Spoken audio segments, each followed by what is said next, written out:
समस्त देशवासियों को सादर नमस्कार। लोकसभा चुनाव 2024 के लिए पिछले दिनों कांग्रेस पार्टी ने अपना चुनावी घोषणा पत्र जारी किया,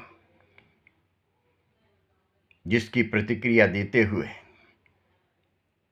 प्रधानमंत्री श्री नरेंद्र मोदी ने कहा कि कांग्रेस का ये घोषणा पत्र 1936 में जारी किए गए और उससे पहले 1924 में जारी किए गए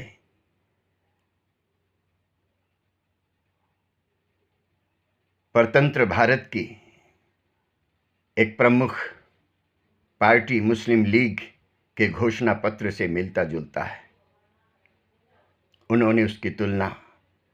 उस वक्त की मुस्लिम लीग के चुनावी घोषणा पत्र से ये कहते हुए कि कांग्रेस इस देश को तोड़ना चाहती है, कांग्रेस इस देश को फिर से बांटना चाहती है। यहाँ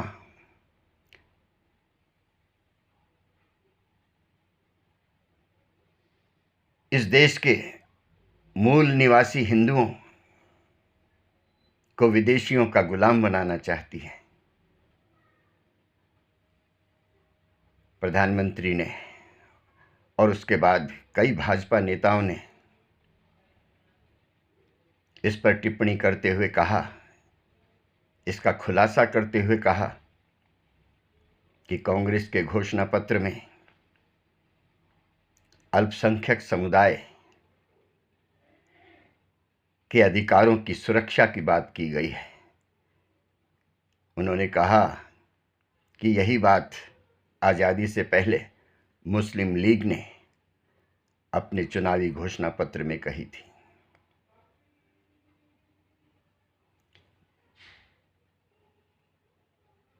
मैंने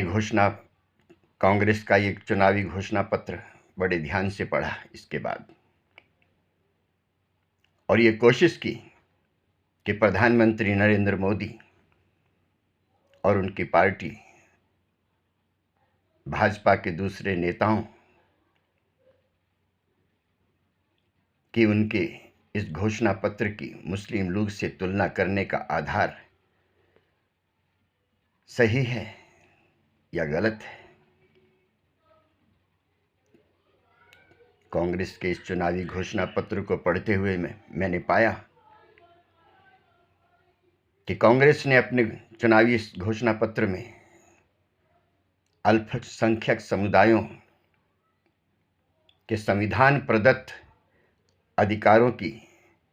सुरक्षा की जो बात कही गई है, उसमें कहीं से भी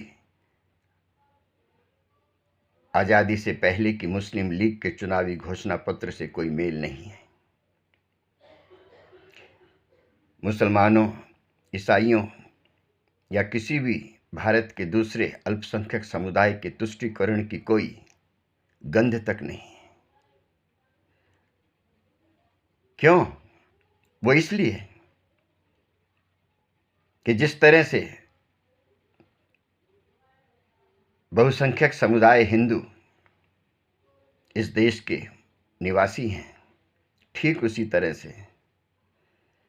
दूसरे सभी अल्पसंख्यक समुदाय, जिसमें मुस्लिम, ईसाई, सिख, जैन, बौद्ध, पारसी सभी शामिल हैं, वो भी इस देश के सम्मानित नागरिक हैं और आज़ादी से पहले के ही वो नागरिकता का दर्जा, सम्मानित नागरिक होने का दर्जा रखते हैं। तो ऐसे में कांग्रेस जैसी वो पार्टी जिसने हिंदू, मुस्लिम, सिख, ईसाई, जैन, बौद्ध सभी धर्मों के अनुयायियों के साथ मिलकर उनके सहयोग से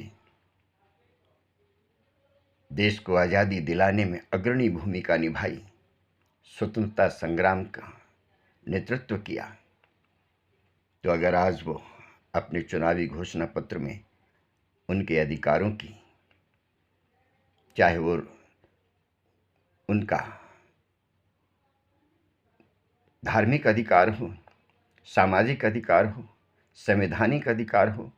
रोजगार का अधिकार हो, चाहे उनका नौकरी का अधिकार हो, चाहे वो कारोबार और व्यापार का अधिकार हो, शिक्षा प्राप्त करने का अधिकार हो, अगर उसके संरक्षण की या उसे बढ़ावा देने की या उसे उनको समान रूप से उपलब्ध कराने की बात अगर कांग्रेस अपने चुनावी घोषणा पत्र में करती है, तो इसमें मुस्लिम लोग या मुस्लिम समुदाय या किसी भी अल्पसंख्यक समुदाय के तुष्टीकरण की बात कहाँ से आ जाती है? क्योंकि हर अल्पसंख्यक समुदाय के एक एक नागरिक का भी संविधान प्रदत्त अधिकार है कि वो समान रूप से नागरिक अधिकारों का प्रयोग करे, नागरिक अधिकारों को हासिल करे और अपने संविधान प्रदत्त कर्तव्यों को भी निभाएं। प्रधानमंत्री ने एक दूसरी बात कांग्रेस के घोषणा पत्र से ये लेकर के उसे मुस्लिम लोग की घोषणा पत्र से तुलना करने की कोशिश की है कि कांग्रेस ने अपने घोषणा पत्र में घोषणा की है कि इस देश में यानी कि भारत में बहुसंख्यकवाद की कोई जगह नहीं है। इसमें भी मुस्लिम लीग या मुस्लिम समुदाय या किसी भी अल्पसंख्यक समुदाय की कोई तुष्टीकरण की कोई बात नजर नहीं आती। कांग्रेस ने लोकतंत्र और देश के धर्मनिरपेक्ष समाजवादी सभी को समान अधिकार देने वाले संविधान को ध्यान में रख करके ये घोषणा की है। तो इसमें भी कोई ऐसी आपत्तिजनक बात या कोई देश विरोधी बात या संविधान विरोधी बात या लोकतंत्र विरोधी बात या कोई ऐसी नीति नीयत नजर नहीं आती कांग्रेस की,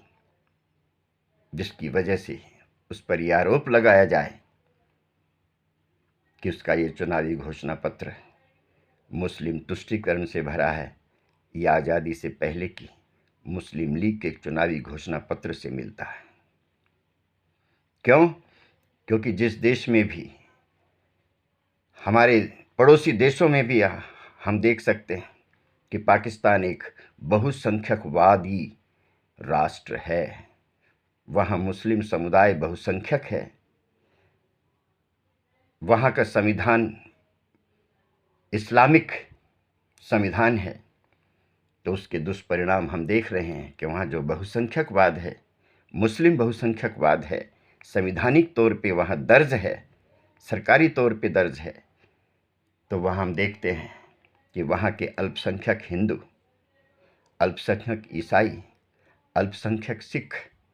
या अन्य दूसरे धर्मों के अल्पसंख्यकों पर किस तरह से बहुसंख्यावाद का संविधान का सहारा लेकर, कानून का सहारा लेकर या अपनी बहुसंख्या की ताकत के आधार पर किस तरह से वहाँ भेदभाव, किस तरह से वहाँ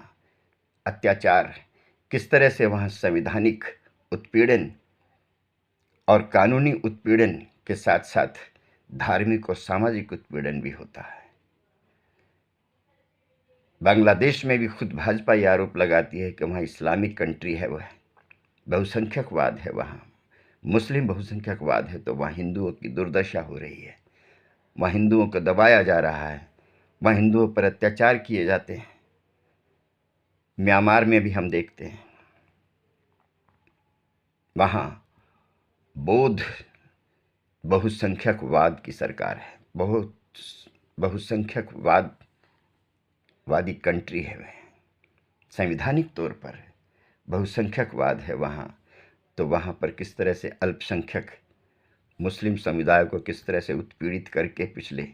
एक दशक में किस तरह से देश से बाहर निकाला गया है कि उनको जगह जगह पड़ोसी देशों में शरण लेने को मजबूर होना पड़ रहा है। कितने हजारों वहाँ मुस्लिम समुदाय के लोग वहाँ की बहुसंख्यकवादी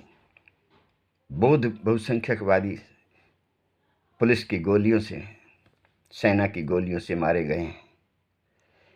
और भी बहुत से देशों में हम ये स्थिति देखते हैं जहाँ भी बहुसंख्यकवाद की सरकार, बहुसंख्यकवाद का संविधान, बहुसंख्यकवादी कानून या शासन है, वहाँ अल्पसंख्यक समुदाय, चाहे अल्पसंख्यक समुदाय में हिंदू हों,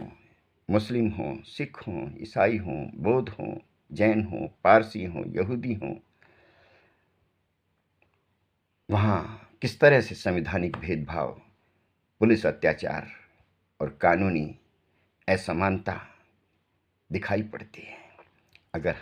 भारत में भी इस तरह का बहुसंख्यकवाद संवैधानिक तौर पर इस धर्मनिरपेक्ष सिद्धांत को कभी बदलकर लाद दिया गया, लागू कर दिया गया, तो यहाँ भी अल्पसंख्यक समुदाय जो कि इस देश के समान रूप से सम्मानित नागरिक हैं, उन पर कितना अत्याचार, कितना सरकारी अनाचार, दमन बढ़ जाएगा, पैदा हो जाएगा। तो कांग्रेस ने इसमें कोई मुस्लिम तुष्टीकरण या किसी भी तरह की कोई मुस्लिम लीगवादी प्रवृत्ति अपनी इस बिंदु में, घोषणा पत्र के इस बिंदु में कहीं से भी उसकी नज़र नहीं आती। तीसरा, प्रधानमंत्री नरेंद्र मोदी और भाजपा ने आरोप लगाया है कि वह अल्पसंख्यक समुदाय के छात्रों को, युवाओं को सरकारी रोजगार, सरकारी नौकरियां, शिक्षा में छात्रवृत्तियां प्रदान करके उसी मुस्लिम लीगी मानसिकता का परिचय दे रही है, मुस्लिम तुष्टीकरण का परिचय दे रही है। लेकिन मैं समझता हूं कि इसमें भी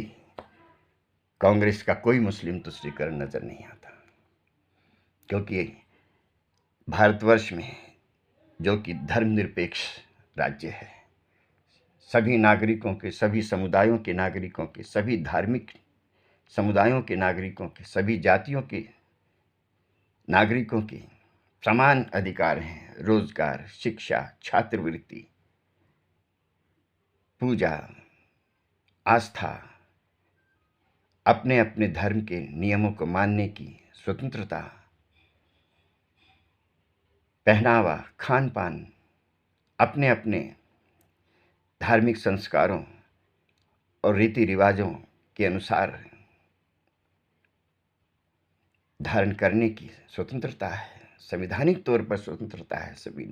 धर्मों के नागरिकों को। तो इसमें भी कोई मुस्लिम लीगी मानसिकता वाली बात नज़र नहीं आती, कोई मुस्लिम तुष्टीकरण या अल्पसंख्यक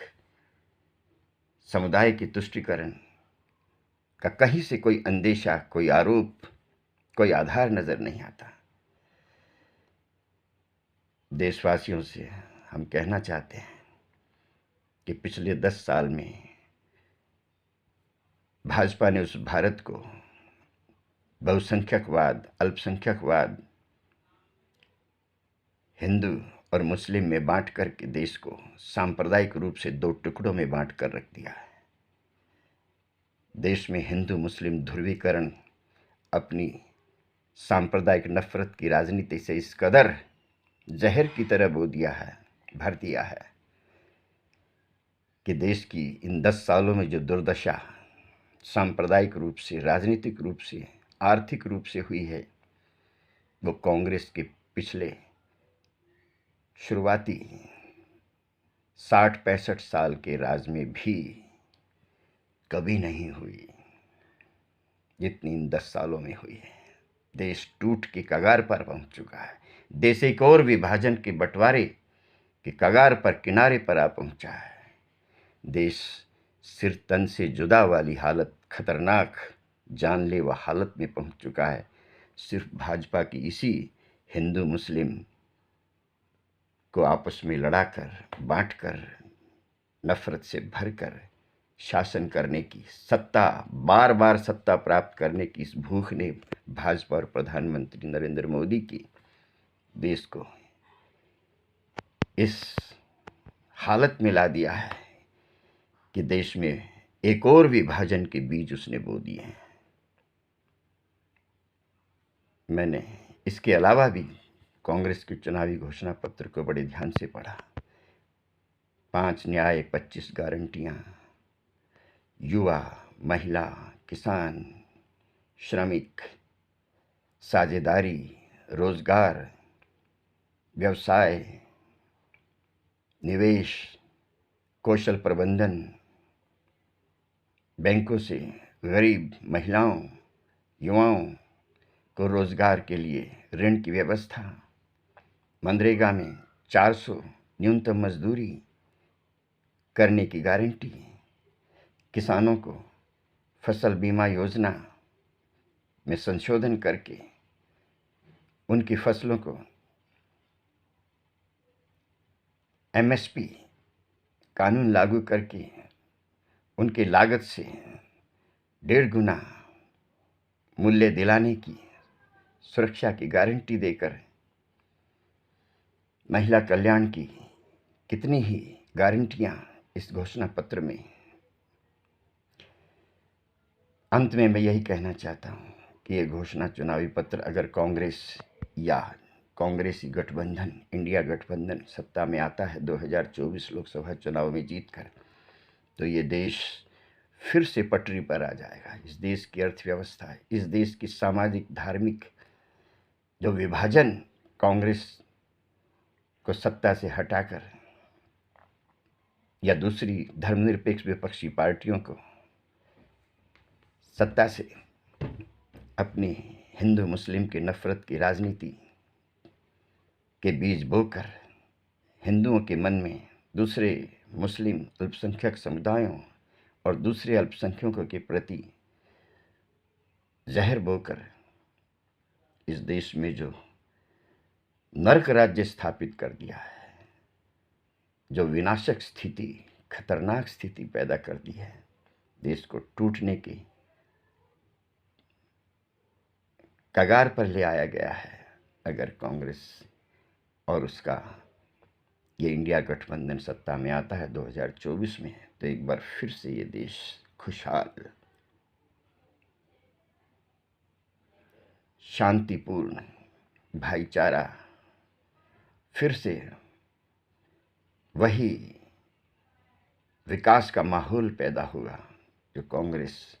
और दूसरी विपक्षी पार्टियों के पिछले 60-65 साल के राज में हुआ था। 10 साल की ये आर्थिक बर्बादी, ये धार्मिक बर्बादी, ये सामाजिक बर्बादी जो भाजपा और नरेंद्र मोदी के हिंदू मुस्लिम की खतरनाक सांप्रदायिक नफरत की राजनीति के कारण पैदा हुई है, इसकी भरपाई तभी हो सकेगी जब भाजपा को 2024 के चुनाव से देश की जनता एकजुट होकर, इसे अपना राष्ट्र धर्म मानकर, इसे सबसे बड़ी देशभक्ति मानकर, सबसे बड़ा देश प्रेम मानकर सत्ता से नरेंद्र मोदी और भाजपा को 2024 में कदापि सत्ता में न आने दें, सत्ता से बाहर का रास्ता दिखाएं। और कांग्रेस ने ये जो अपना चुनावी घोषणा पत्र देश के सामने रखा है, इसे गंभीरता और बड़े ध्यान से देखें, पढ़ें, समझें और तुलना करें कि 10 साल के भाजपा के देश को सांप्रदायिक रूप से, आर्थिक रूप से तोड़ने की हालत में पहुंचाने की तुलना में कितना कांग्रेस के